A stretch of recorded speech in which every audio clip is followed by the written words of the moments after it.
Elon Musk is slated to interview Donald Trump tonight on X. I don't know if the president is going to tune in. Feel free to say if he is or not. But I think that misinformation on Twitter is not just a campaign issue. It's a America issue. What role does the White House or the president have in sort of stopping that, or stopping the spread of that, or sort of intervening in that? Some of that was about campaign misinformation, but it's a wider thing, right? Yeah, no, and you've heard us talk about this many times from here, about the responsibilities that social media platforms have when it comes to misinformation, disinformation.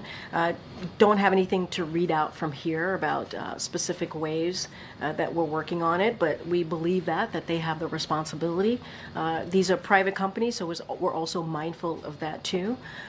But look, it is. I think it is incredibly important to call that out as you're doing. I just don't have any specifics on what we have been doing internally as it relates to the interviews. Not something that I'm tracking, and I'm sure the president's not tracking it either. Can I finish, Simone? Will you just shut up for a minute and let me finish? Pardon me, sir. You don't get to tell me to shut up on national television. And we don't tell people to shut up on this show. Well, it looks like Trump is back on Twitter, and you know what that means? It is time for the American media to start calling for censorship. Luckily for them, they're not alone, because there's people all over the world that want to censor Elon Musk and Donald Trump.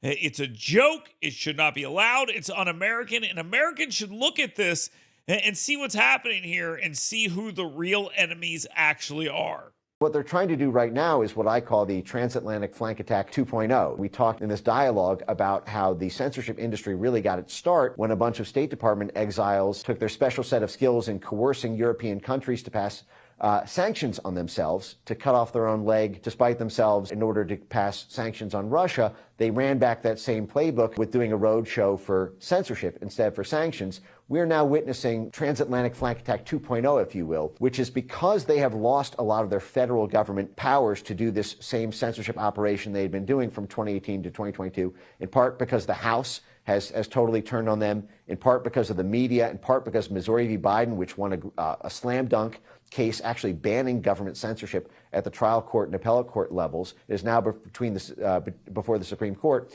They've now moved into two strategies. The major threat right now is the threat from Europe, the EU Digital Services Act, which was cooked up in tandem with folks like NewsGuard, which has a board of Michael Hayden, head of the CIA, NSA, four-star general.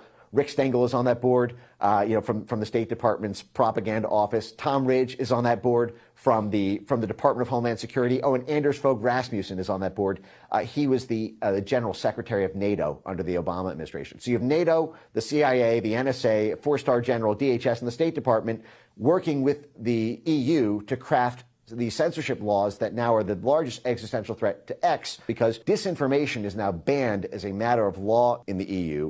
And the EU is a bigger market for X than the US. There's only 300 million some people in the US. There's 450 million in Europe. X is now forced to comply with this brand new law that just got ratified this year, where they either need to forfeit 6% of their global annual revenue to the EU to maintain operations there, or put in place essentially the kind of CIA bumper cars, if you will, that I've been describing over the course of this, in order to have an internal mechanism to censor anything that the EU, which is just a proxy for NATO, deems to be disinformation. And you can bet with 65 elections around the globe this year, you can predict every single time what they're going to define disinformation as. So that's the main fight right now is dealing with the transatlantic flank attack from Europe.